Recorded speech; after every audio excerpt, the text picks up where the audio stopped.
on the head to get the attention and get the reforms in subsequent bills.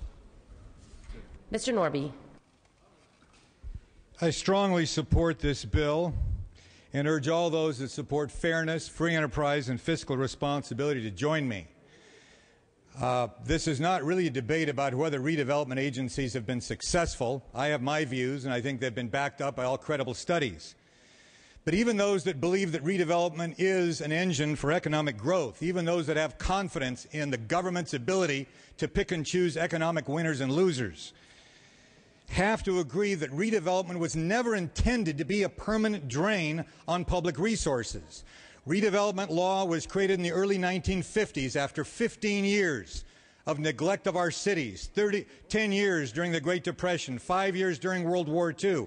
It was intended to be a temporary solution to a temporary problem of urban blight. But by the 1980s, these agencies had become ubiquitous and had become a typical feature of government, in many counties taking more in property tax increment than county governments or city governments themselves. It was never intended to be like this. If redevelopment has worked, if it has succeeded, the intention all along was to return this tax increment, which had been generated by redevelopment activity, to the schools and the counties and the city general funds, not as a permanent plaything for private developers. And if it hasn't worked, then we can't afford another 50 years of this money drain to wait for it to succeed. Now, some have criticized 26, 27 for not being perfect. I support 26. I don't support 27. They're not co-joined. They are two separate votes, and I will be voting on them separately. But some have said, well, there's no eminent domain reform in here. Well, there isn't in 27. 26, there definitely is. 26 abolishes redevelopment agencies. 27 brings them back in a modified form. But 27 does not allow the tax increment to continue to be taken. And therefore, eminent domain is defunded. So while there isn't the reform of ending eminent domain abuse, if the money isn't there, then you can't take people's property and then give it to some private developer because the money isn't there to subsidize it. Under Prop 22, we don't have the ability to even touch or reform or touch 1 penny of redevelopment tax increment. Prop 22 was sold as a way to save police, fire. It was sold as a way to save all these other things. Never in any of the Prop 22 information was there anything about saving redevelopment agencies or protecting eminent domain. But those were the main supporters behind it. It passed. Fine. It protects all the agency money, but it doesn't protect the state from doing away with them. If it did, you wouldn't have practically half the lobbyists in town in a panic trying to save this money flow for these special interests. Clearly the legislature can do this. And the problem with it is that if we don't do this, the tax increment continues to grow and grow. Now it's 10%. Another 20 years, it's going to be 20%. In some counties, it's over a third of all property taxes are going only to redevelopment agencies. There are some redevelopment areas, Bunker Hill, Los Angeles, where over 90% of all the property tax revenue is going only to the agencies, not to the schools, not to the counties.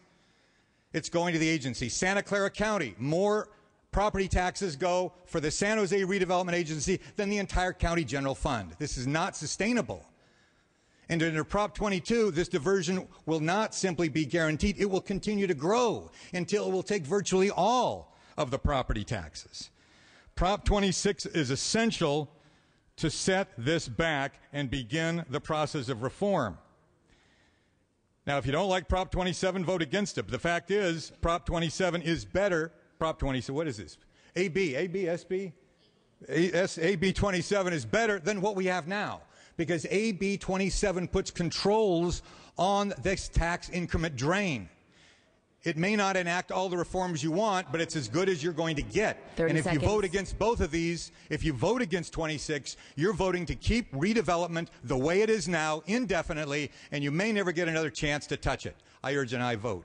Seeing no further questions or debate, Mr. Blumenfield, you may close. Thank you. I want to reiterate, since there are a lot of questions about it, the bill clearly states This act shall take effect contingent upon the enactment of Assembly Bill 27. So the two are directly linked. You cannot have one without the other. It was also pointed out to me about the Kello decision that people are talking about is really not applicable to California because the California laws already exceed everything that was required in that decision. So in terms of our eminent domain protections, they're already there and they already exceed that decision. As was mentioned by several folks, there are going to be opportunities to work on reform, but the only way we get there is by going through this process, getting this bill passed, and I ask for your aye vote on AB 26. Clerk will open the roll. All members vote who desire to vote. All members vote who desire to vote.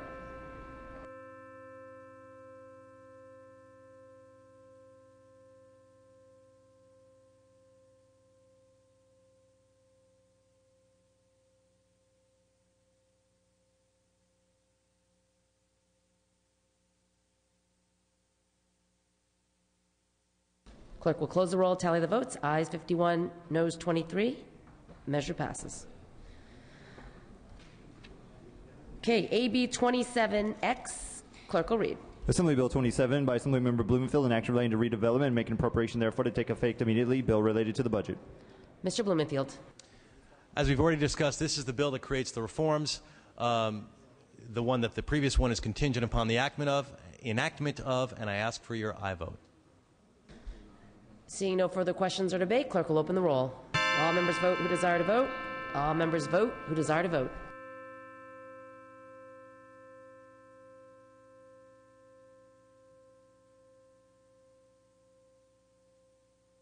Clerk will close the roll, tally the votes. Ayes 47, noes 28. Measure passes.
Mr. Calderon. Yes, Madam Speaker, request unanimous consent to waive Assembly Rule 77 to take up AB 28X without reference to file. Without objection, clerk will read. Assembly Bill 28 by Assemblymember Blumenfield, an act relating to taxation and make an appropriation therefore to take effect immediately. Bill related to the budget. Mr. Blumenfield. Madam Speaker, members, this bill is the Tax Compliance Trailer Bill, which redefines a retailer engaged in business in California to include businesses that have a referral agreements with persons in the state and requires them to collect the sales and use tax on California sales. It's also colloquially known as the Amazon Tax Bill. This bill addresses a weakness in our current administration of the sales and use tax. It will help level the playing field for California-based businesses that are currently at a competitive disadvantage. Right now, out-of-state businesses can sell in our state to Californians without collecting the sales and use tax. We can't require all out-of-state businesses to collect the tax because of federal law. But we can require certain out-of-state businesses that have a California presence, such as getting referrals from agents in the state, to collect the tax when they sell products into California. Under this bill, businesses that pay California residents, refer customers through the internet or other means, would be required to collect the sales and use on these sales and remit the revenues to the state. This will go a long way in correcting the unfair treatment of storefront businesses in California by making out-of-state retailers pay their fair share. As was the case when a comparable bill passed out of the House, there'll be continuing discussions as to what the appropriate amount is for the exemption to protect California companies. This is a question of basic fairness for California companies, and I ask for your aye vote. Ms. Grove. Thank you, Madam Speaker. You know, today, backfill, move, transfer, deferral, borrow, triple flip, single flip, prevention, protection, fairy dust, replace, additional revenue. Those are the words that we've used on this floor. How about permission to use a prop? Show a prop? Without objection. Thank you. This is the governor's January budget. And I went through this book by hand, not staff, me. And every one of these tabs has an increase in state budget expenses or state expenses. So what I did is just went through the first 20, and the first 20 on this page in increased expenses for state departments represents $2.8 billion. Just tell state agencies to operate on last year's budget, and we automatically save $2.8 billion instead of taxing businesses, whether they're brick and mortar or not. I'd like to see brick and mortar taxes for businesses decreased. Amazon told Hawaii to go pound sand when they increase this tax, and that's exactly what they're going to do to California. And there are jobs created here by Amazon, and this legislature and the majority party continue to drive jobs out of this state. We have got to start creating jobs. You take congressional districts, everybody got a congressional district increase except for the state of California. Why? Because our populace is not growing. Why? Because they're leaving this state and following the jobs because people need to work.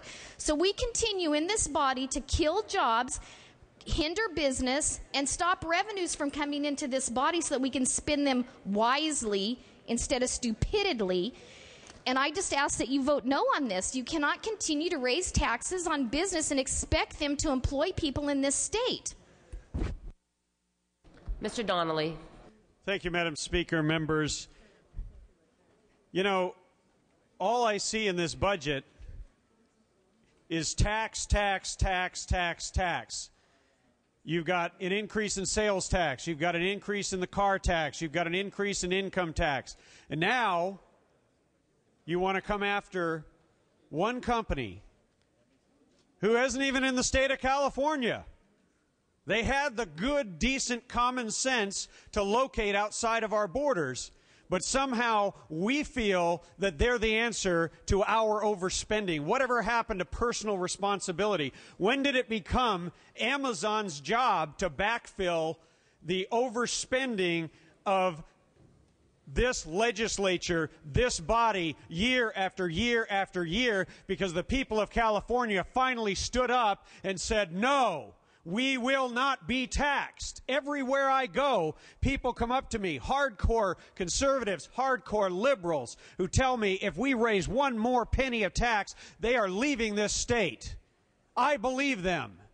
And I urge you to say no to this insanity. This is not a solution. This is a problem. We are going to make California the laughingstock of the country and the laughingstock of the world as our good businesses leave in droves as we continue to target them and put them in the crosshairs of this body by tax, tax, tax, tax. That is an attack on business at a time when we need to be courting businesses and inviting them to come here to create jobs.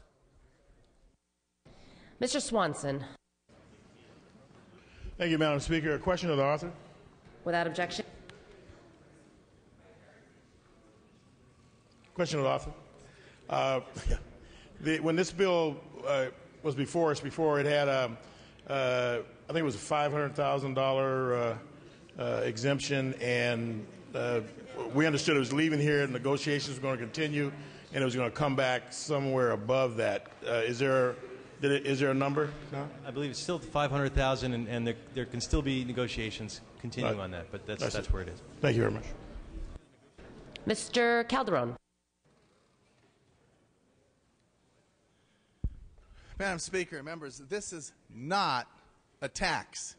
We went over this once before when Ms. Skinner and myself, we took up our bills, 155, 153. This is not a tax. This is a bill to prevent tax evasion. This is a bill to protect California jobs. $4 billion in sales in California by out-of-state internet retailers. And those sales did not have any tax associated with it in terms of collection of use tax. And the reason being is that the state can't impose the obligation on an out-of-state retailer to collect the tax, use tax for California. This isn't enacting a new tax. The use tax already exists. But if you are against this bill, then you are a laughingstock to those who don't believe in tax evasion and to those who believe in protecting California jobs. There isn't one retailer, large, small, medium, that opposes this bill. This is apple pie. This is motherhood. This is what America is all about. Buy California. I ask for an aye vote.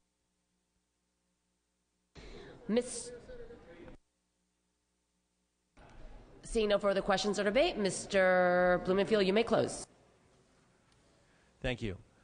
As was stated, this bill is simply about allowing California companies to get a fair deal. That's what this is about. I heard a lot of comments that really aren't applicable to this bill about all you can see is taxes. You know, you can't see anything else. Well, I direct my colleagues who are not able to see this to look at the $14 billion worth of cuts that are part of this budget. As well as the additional cuts that are part of this budget. They are quite painful and they're quite real and quite visible. And I'm sure there are lots of students, public safety folks who would be happy to remind you and talk to you about the pain of those cuts. And I also find it disingenuous when a lot of folks are criticizing this again on the big topic of overspending to come out of the mouths of the very folks who were not willing to vote for the spending cuts. So that's enough about that bill. Before I close, though, I wanted to make a couple of overview points. Today stands in stark contrast to last year when we passed a budget that was 100 days late. Today we got it done on time and we turned a page. When we get this vote done, we'll have turned a page on the embarrassing annual ritual known as the late state budget. When this vote finally is done here, this achievement is the result of many things, but I want to highlight three in particular. First, we have a governor who doesn't hide from the legislature. He actually works with us. Second, we have new budgetary authority from the voters through Proposition 25, and we used it today. And third, we have a speaker dedicated to keeping this House on task to pass an on-time budget in the light of day, a normal day. That is something we haven't seen in a long time. A budget that protects jobs and keeps our economy moving forward. To the few Republican legislators who came close to supporting a Plan A, our doors are still open to talk. We still want to work with you to get those revenue extensions. So please walk through those doors as we move into the next phase. Before we conclude, one last thing. I want to take a moment to really thank the staff, the LAO, the Department of Finance, and the Assembly Chief Clerk, and the staff at the desk who have made great sacrifices over these past months to get this budget done. I especially want to just take a moment to thank the dynamic staff of the Budget Committee. My staff, Sarah Bachez, Melissa Bauman, Misty Fuserenz, Daly Gonzalez, Christian Griffith, Christina Guzman, Mark Eibel, Andrea Margolis, Gabrielle Meindl, Sandy Perez, and Nicole Vasquez. Perhaps more than anyone else, they appreciate that we're getting a budget done on time. Thank you, everybody, to my Republican colleagues, to my Vice Chair, Mr. Nielsen, to everyone who's participated in this process, and as we continue to participate in this process and hone it so that we can continue the time. This will not just be one on-time budget. This is now a new precedent of on-time budgets, and I hope as we move forward it will also be a new precedent of bipartisanship. And I ask for your aye vote for this final vote. Thank you. Clerk will open the roll. All members vote who desire to vote. All members vote who desire to vote.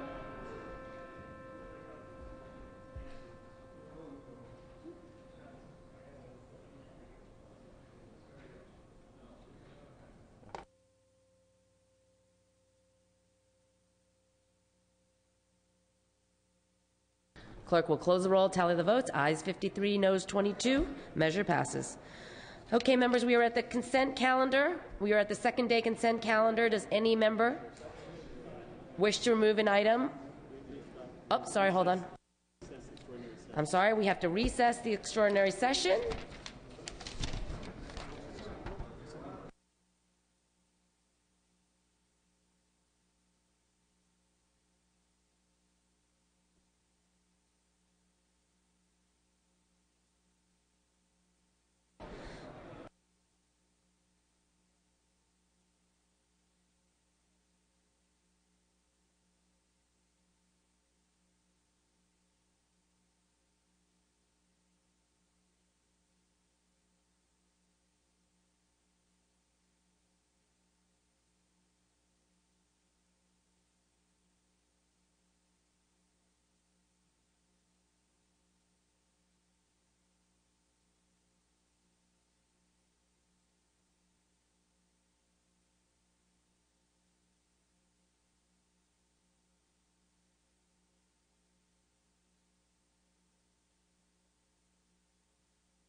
The first extraordinary session is recessed upon call of the Speaker. We are back in the regular session. We are at the consent calendar. We are at the second day consent calendar. Does any member wish to remove an item from the second day consent calendar? Seeing and hearing none, the clerk will read. Senate Bill 322 by Senator Negrete McLadden, an act relating to retirement. Clerk will open the roll. All members vote who desire to vote. All members vote who desire to vote.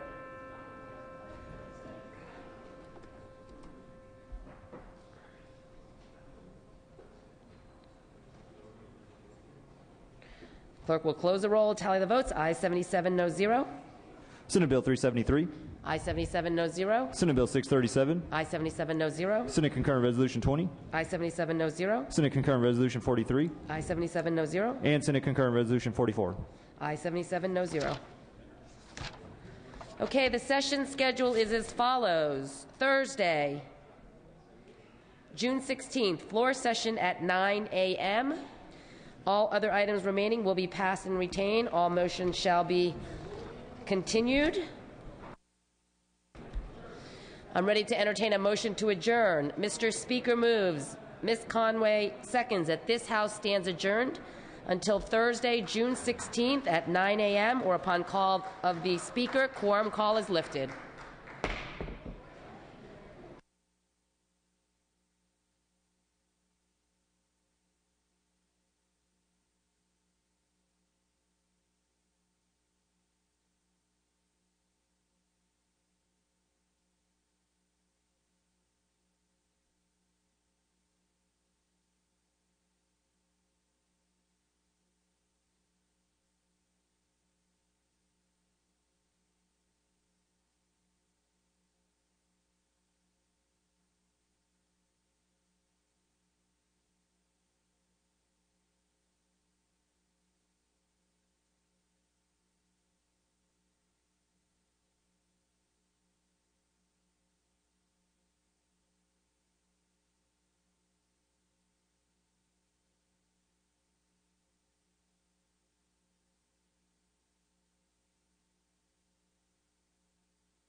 Thank you.